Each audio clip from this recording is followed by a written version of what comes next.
Can't you?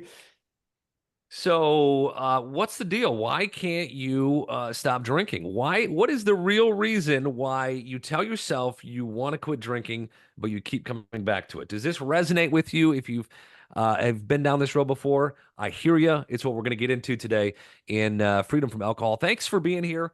What's up, everybody? I'm Chris. There's Lauren. There's Matt. How are you guys? Hey Man, y'all. great. Adjust Can't my thing complain. here. Great. Got a little bit of a Oh, cold for our faithful listeners. I'm going to be a little bit scratchy today. it's okay. No, we'll allow it. It's all right. Yeah. So what we want to get into is, I was thinking about this earlier this morning on why don't you just quit drinking? What's going on there that keeps you from pulling the trigger? If you're like anything like I was back when I was struggling to quit, it was wake up in the morning, tell myself I got to be done. That's it. I can't keep doing this. There's guilt. I feel bad. I'm tired of this cycle. But then later on that day, I'm back in the bottle again. So what's going on? And one of the most important things I think to understand is we have to get honest about the fact that alcohol is a problem in your life. And I think we keep our heads buried in the sand. We keep the blinders on, whatever metaphor you want to use, because deep down we know if we take the head out of the sand, we take the blinders off, then it's going to be real. We can't escape from the reality anymore. And the reality is alcohol's fucking up your shit.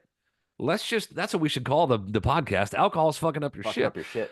because it really is. And we need to admit this stuff to ourselves, right? Because as soon as you do, something happens, right? When you can look at yourself in the mirror and go, look, my problems stem from alcohol. If alcohol wasn't in my life, if I didn't have to worry about that, my life would improve.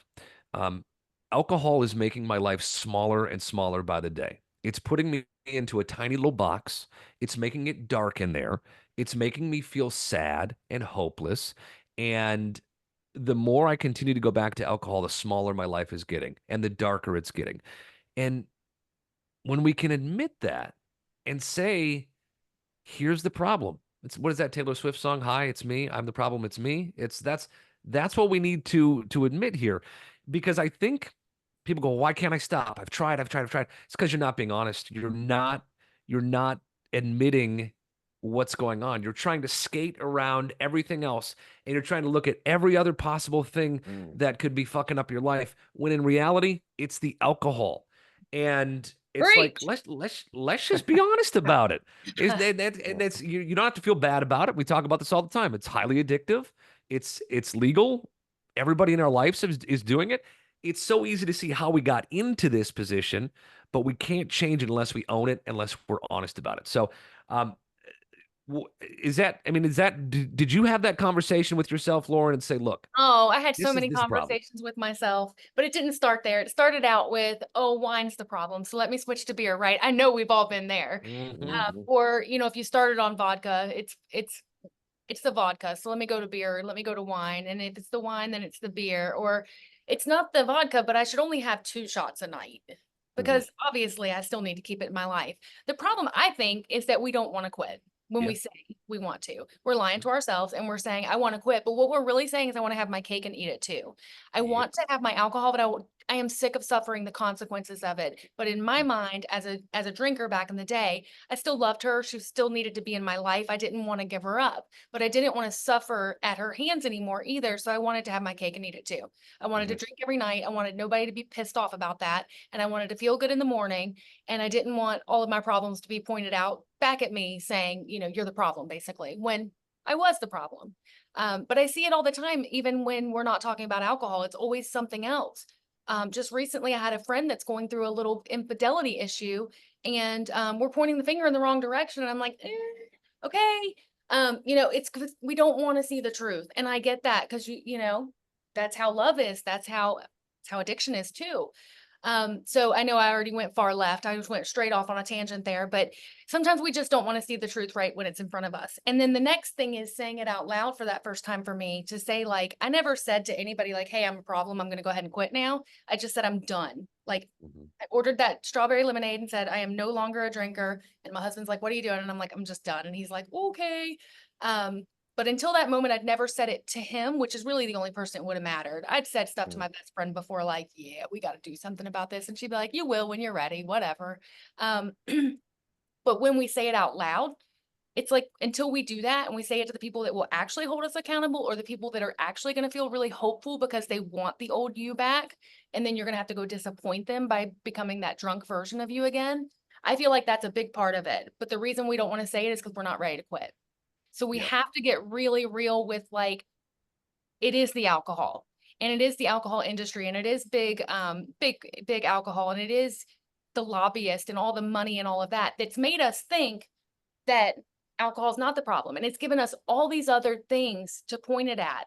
So even when we look at movies, we don't think, hey, I'm an alcohol problem drinker because Sandra Bullock was running her car through mailboxes and houses in that 28 days. So if you're not aligned with that, you obviously don't have a problem.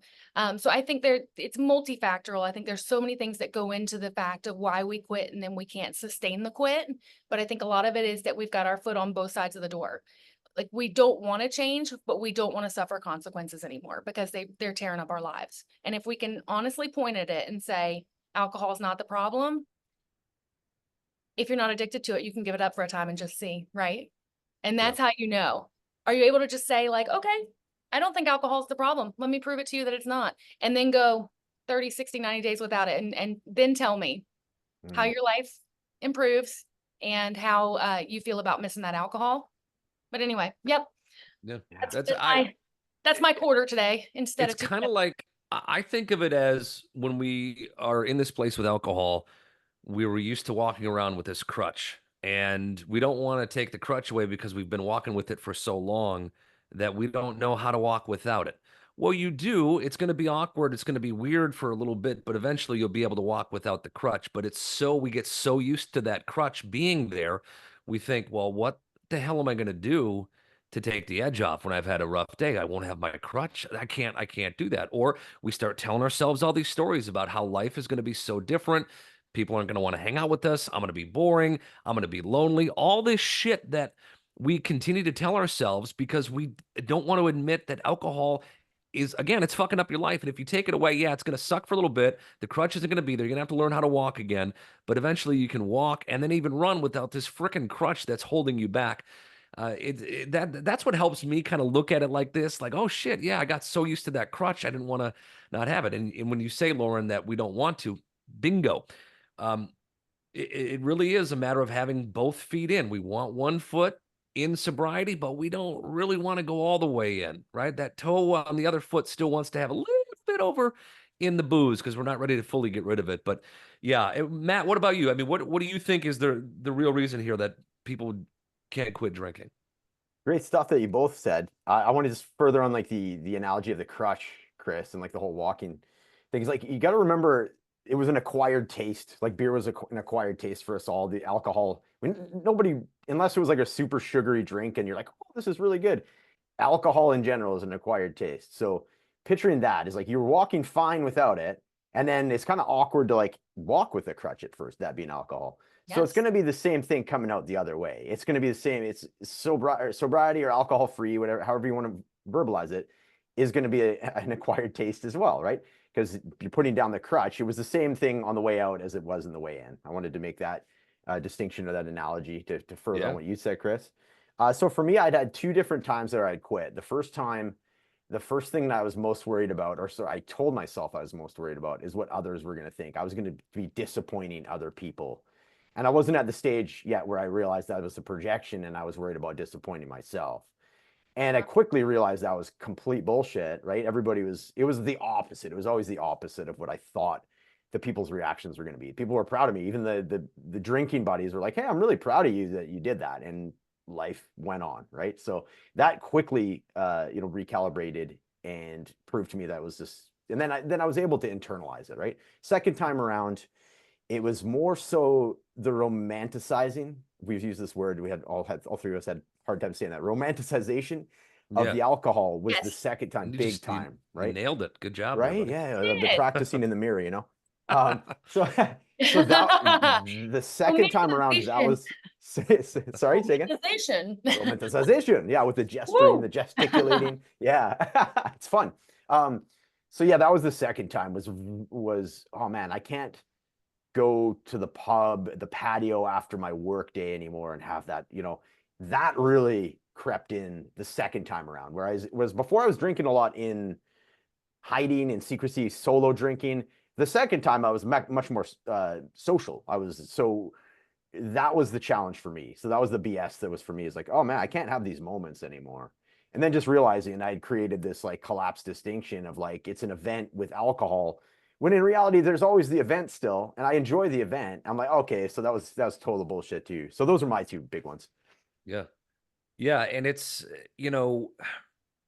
people think we tell ourselves all sorts of stories. And when I look back at it, the reason that I didn't quit earlier was because I kept telling myself the story that I can't do it. It's too hard. There's no way it's going to be possible. I'm going to be miserable for the rest of my life. I'm not going to be able to go and do fun things with my friends who are drinking because I'm going to want to drink. Well, what kind of life is it? It was telling myself this story on repeat, and it's bullshit because here's the reality. Your life is going to change when you stop drinking. It has to, right? You can't keep doing everything exactly the same way and expect different results just because you take the alcohol away. So you have to get okay with the fact that, yeah, some things are going to change in your life. You're not going to be hanging out at the bar every night. You're not going to come home from work and plop your ass on the couch, watch mindless TV, and get drunk every night. You just can't. You got to do some things differently. So you have to be willing to know that your life is going to change. And that's a good thing, right? You can look at it as, oh, poor me. I got to change everything. No, that if you look at it that way, then yeah, of course it's going to be miserable. But so things are going to change, and that's okay. You have to accept that. But that story that you keep telling yourself that you can't do it, that other people can do it, but you can't, or that you're not willing to sacrifice a little bit of uncomfortableness for a little while to get the life that you want on the other side of it, that's all impossible. You got to stop telling yourself that story and instead tell yourself the story that, look, alcohol's the fucking problem. It's fucking up your shit. I don't know why I'm so vulgar today with my Dude, language, but man, It's it's coming up. you. I Hi. apologize. lots of beep Um, sound effects. but it's true. It's true. And I remember lying to myself so many times, and I would start to look at all these different other areas that, well, it's got to be that, right? I have digestive issues. It's got to be the food I'm eating. Try to change the Yeah. food. It can't be the alcohol. You know No, what? no. Magically, once the alcohol wasn't there, all that cleared up. And that's Right. the thing too. Like, even if alcohol is not directly making your shit worse. Like, let's say that you are in a marriage and alcohol is not, like, you're not arguing with your partner. It's not like you were there, Lauren. You guys weren't arguing, right? Right. Um, my wife and I weren't arguing because of the alcohol, but when you take it away, it's going to enhance or improve that relationship in one way or another. It's going to change it, right? Maybe it's you realize, oh, I'm not with the right partner. You're clear-headed. You can work on some issues, or maybe it's now that alcohol's not in the way, I'm able to connect more. We're able to go deeper in our conversations instead of just stupid, mindless conversation. Whatever it is, it will change the dynamic. So it's all of these things combined, but ultimately the whole main focus of this episode is get honest. Alcohol's the problem. And if you want to continue to put yourself in this smaller box and darker box where there's no opportunities, you're missing out on money, you're missing out on promotions at work, you're missing out on potentially doing your dream job, you're missing out on meaningful relationships with your spouse, with your loved ones, with your kids because of alcohol. Like, just call it out. You will not be able to change until you admit that. There's just you're not going to be able to move forward. So, you got anything else on this? Yes, I would say go pick up a book that's going to help you unpack those lies. And we all three love Craig Beck here. Alcohol Lied to Me. If you want a little homework assignment from us, a little free coaching assignment, go pick that up or pick up the audio and listen to it, because you don't even know all the lies you're telling yourself about it. But Craig Beck does, and he's been through it. He's a non-drinker now too, happily sober. But he really just breaks it down, no nonsense, of all the stupid shit you've been telling yourself for all these years that have kept you from quitting drinking. And I think we're going to get into this in another episode coming up later, but once you get to the bottom of all that, you start to see all the lies around you. You start to see what's going on the commercials if you're still watching TV commercials or ads in papers, and you kind of start to see the lies just for what they are, and you can't unsee it. And then all you have to do is get over the habit and the loop that you're in and the addiction cycle that you're in, which is actually not the hard part. The hardest part is recognizing that truly you don't want it. But once you're there, Craig Beck can help you with that. And then your next homework assignment would be, if you fall in love with Craig Beck, you definitely fall in love with us. So let's go. We want to work with you. Yeah. And I mean, it's true, because sometimes we can't see the lies that we've been telling ourselves. We can't get out of our own way. And when you have people that are outside of yourselves, like us, and coaches that can call out the bullshit that you're telling yourself, or, realize, hey, you know what? You're more powerful than you think you are. You think your life is going to look this way if you quit drinking, but in reality, it can look this way. We want to help you see that and help you bridge the gap from, oh my God, I can't do this, it's too hard, to, no, it doesn't have to be. Let's get you to where you want to be. So yeah, that's, if this is your first time listening, or maybe you're not aware, we run a nice little coaching business, and it's called Freedom from Alcohol. And we have a 96% success rate because we work with people who are high functioning, people that have kept a job, have good jobs, right? We work with lawyers, work with business professionals, business owners, like people that you got your shit together, except in the area of alcohol. And we have great success because we know how to help you get out of your own way, cut the lies, change your mindset around alcohol, and actually have an amazing life on the other side of this thing.